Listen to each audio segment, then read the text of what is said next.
Hello everyone, good morning to all. जय श्री कृष्णा, राधे राधे, जय महाकाल। आप सभी का स्वागत है विजडम क्लासेस के अंदर। आप सभी को यहाँ पे जो क्वेश्चन ऑफ द डे चल रहा है उसी को अपन आगे कंटिन्यू कर रहे हैं और डेली सुबह 6 बजे आपको एक क्वेश्चन मिलता है और जो क्वेश्चन आपको हमारी साइड से दिया जाता है, विजडम की साइड से दिया जाता है, वो क्वेश्चन होते हैं जो आपकी एग्जाम में या तो आए हुए हैं या फिर जिनके आने के चांसेस ज्यादा होते हैं। तो सभी बच्चे यहाँ पे क्लास के जो क्वेश्चन है आज का उसका आंसर करेंगे। क्वेश्चन पे लिखा हुआ है कि आपकी यहाँ पे स्मॉलेस्ट यूनिट क्या रहने वाली है। अगर मैं बात करता हूं यहाँ पे कि जो कार्बोहाइड्रेट है उसकी सबसे छोटी यूनिट क्या रहने वाली है, the smallest structural unit of carbohydrate, तो आप क्या बोलेंगे सर? वो रहती है आपकी क्या?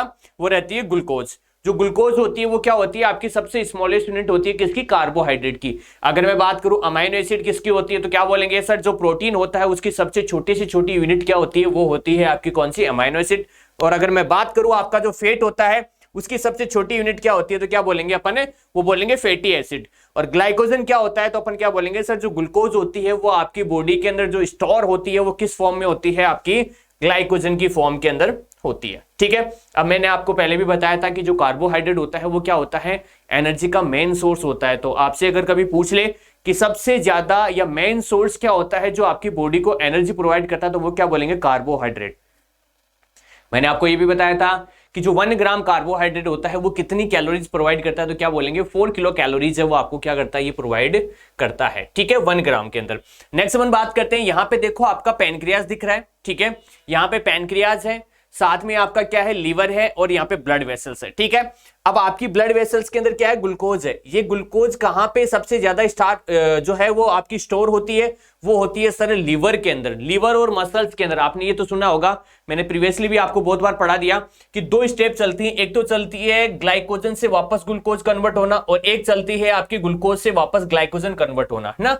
मतलब जब आपकी ग्लूकोज स्टोर होती है तो किस फॉर्म में होती है? ग्लाइकोजन की फॉर्म के अंदर होती है। तो यहाँ पे ये दोनों प्रोसेस है और इस दोनों प्रोसेस के लिए कौन रेस्पॉन्सिबल होता है? आपका पैनक्रियाज होता है, क्योंकि एक तो इंसुलिन हार्मोन होता है, एक ग्लूकागोन हार्मोन होता है। जब भी आपकी जो ग्लूकोज है उसको ग्लाइकोजन में कन्वर्ट करना होता है तो उसके लिए इंसुलिन हार्मोन काम करता है और ग्लाइकोजन वापस ग्लूकोज में कन्वर्ट होती है उसके लिए ग्लूकागोन हार्मोन काम करता है। तो आपकी ब्लड वेसल्स के अंदर क्या है? बहुत सारी ग्लूकोज है जो एक्स्ट्रा में है, उसको आपस से इसको अंदर स्टोर करने के लिए कौन रेस्पॉन्सिबल होता है? इंसुलिन। और मान लो आपके ब्लड वेसल्स के अंदर या ब्लड के अंदर है वो ग्लूकोज की कमी है तो उस कंडीशन में लीवर से वापस ग्लूकोज चली जाती है। ये आपको याद रखना है। दूसरा आपके सामने है, एक आता है स्टार्च। जो ग्लाइकोजन होती है वो तो क्या होती है? जो एनिमल्स होते हैं उसमें जो स्टोरेज फॉर्म होती है ग्लूकोज की, स्टोरेज फॉर्म या जो फूड होता है वो एनिमल्स के अंदर किस फॉर्म में स्टोर होता है? ग्लाइकोजन की फॉर्म में स्टोर होता है। यहां पे मैं बात कर रहा हूं प्लांट्स की, बात कर रहा हूं पेड़ पौधों की बात कर रहा हूं। तो जो आपके प्लांट्स होते हैं उनके अंदर जो आपका ग्लूकोज या जो फूड होता है वो किस फॉर्म में होता है? वो स्टार्च की फॉर्म के अंदर क्या होता है? आपका स्टोर होता है। तो मानव शरीर की अगर अपन बात करें या एनिमल्स की बात करें तो इसमें जो ग्लूकोज होती है वो ग्लाइकोजन की फॉर्म में स्टोर होती है और पेड़ पौधों की बात करें तो उसमें स्टार्च के फॉर्म में क्या होती है? ये कन्वर्ट हो जाती है और स्टोर हो जाती है। जैसे आप एप्पल खाते हो, ठीक है, जब भी आप सेब खाते हैं तो उसमें से क्या निकलता है? हल्का सा पानी वानी भी तो निकलता है ना उसमें से।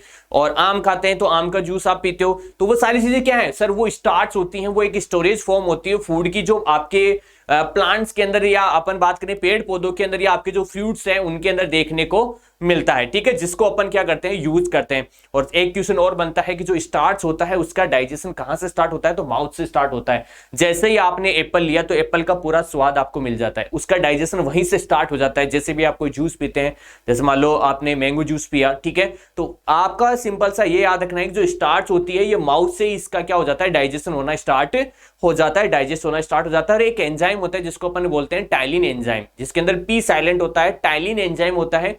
ये एंजाइम क्या करता है? इसको जो है डाइजेस्ट करने के लिए या फिर इसका डाइजेशन स्टार्ट कर देता है आपके माउथ के अंदर। ठीक है, तो आज की क्लास में अपन इतना डिस्कस करेंगे। कल वापस से फिर से मिलते हैं क्वेश्चन ऑफ द डे के अंदर।